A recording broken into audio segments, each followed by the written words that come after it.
एक वक्त था जब पूरी दुनिया में भारत का नाम जब भी कोयले के साथ लिया जाता तो साथ में आता था कोल स्कैम का जिक्र। सीएजी यानी कंट्रोलर एंड ऑडिटर जनरल ने 2012 में रिपोर्ट दी थी कि यूपीए सरकार के दौर में 2004 से 2009 के बीच कोयले के ब्लॉक बिना नीलामी के बांटे गए और इससे देश को करीब 1.86 लाख करोड़ का नुकसान हुआ था। यह था कोलगेट स्कैम।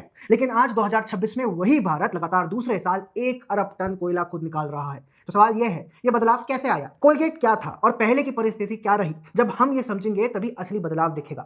यूपीए सरकार के दौर में कोयले के ब्लॉक एक कमेटी बनाकर बांट दिए जाते थे, नो ऑक्शन नो बिडिंग। जिसकी पहुंच ऊपर तक थी उसे ब्लॉक मिल जाया करता था। कई ऐसी कंपनीज को ब्लॉक दे दिए गए जिन्हें कोयला खनन का कोई एक्सपीरियंस तक नहीं था। वो ब्लॉक लेकर बैठ गए, माइनिंग नहीं हुई और देश एनर्जी की कमी झेलता रहा। और जब इसका खुलासा हुआ तो यूपीए सरकार के मंत्रियों ने क्या क्या कहा वो अपनी स्क्रीन पर आप देख सकते हैं। जी हाँ, हालत ये थी कि 2013-14 में भारत करीब 580 मिलियन टन कोयला ही निकाल पाया था, जबकि जरूरत उससे कहीं ज्यादा थी और हमें भारी मात्रा में कोयला इंपोर्ट करना पड़ता था। सुप्रीम कोर्ट ने 2014 में इन सभी 204 कोल ब्लॉक एलोकेशंस को इलीगल करार देकर कैंसिल कर दिया था। 2014 में जब नई सरकार आई तो सबसे पहले इस गड़बड़ी को ठीक करने का काम हुआ। पार्लियामेंट ने coal mine special provisions act 2015 पास किया। इसका सीधा मतलब था कि अब कोयले के ब्लॉक किसी के मर्जी से नहीं बल्कि ट्रांसपेरेंट पब्लिक ऑक्शन से मिलेंगे। ये 1973 के बाद सबसे बड़ा कोल सेक्टर रिफॉर्म था। और फिर 2020 में सीसीए यानी cabinet committee on economic affairs ने कमर्शियल कोल माइनिंग को प्राइवेट सेक्टर के लिए खोल दिया। पहली बार किसी भी रजिस्टर्ड इंडियन कंपनी को कोल माइन ऑक्शन में हिस्सा लेने का मौका मिला।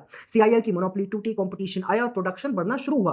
अब जरा नंबर्स की ओर देखते हैं तो साल 2013-14 में कुल उत्पादन था 565 मिलियन टन। 10 साल बाद 2024-25 में यह पहुंच गया है 1047 मिलियन टन, यानी करीब डबल। सीएजीआर यानी सालाना ग्रोथ रेट जो यूपीए दौर में महज 2.8% थी, वो 2014 के बाद 5.2% से ऊपर चली गई। कोल इंडिया लिमिटेड अकेले 781 मिलियन टन दे रहा है। प्राइवेट और कैप्टिव ब्लॉक्स ने भी 2024 में 187 मिलियन टन का योगदान दिया, जो एक साल पहले से 31% ज्यादा था। और यह सब होने से इंपोर्ट्स में भी कमी आई। 2024-25 में कोल इंपोर्ट 7.9% कम हुई और देश का करीब 60,000 करोड़ से ज्यादा का फॉरेक्स बचा। 20 मार्च 2026 को कोल मिनिस्ट्री ने ऑफिशियली अनाउंस किया कि भारत ने एफवाई 2025-26 में लगातार दूसरी बार 1 अरब टन का आंकड़ा पार किया। देश के 350 से ज्यादा कोल माइंस में काम कर रहे करीब 5 लाख से ज्यादा माइन वर्कर्स ने मिलकर यह कर दिखाया।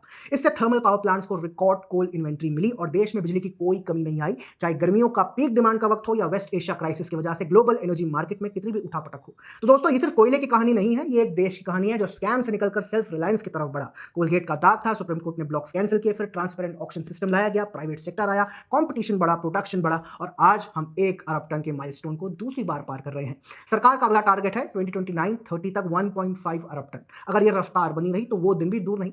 वीडियो पसंद आई दोस्तों तो लाइक करें, चैनल सब्सक्राइब करें और कमेंट में बताएं क्या आपको लगता है भारत ये टारगेट हासिल कर पाएगा।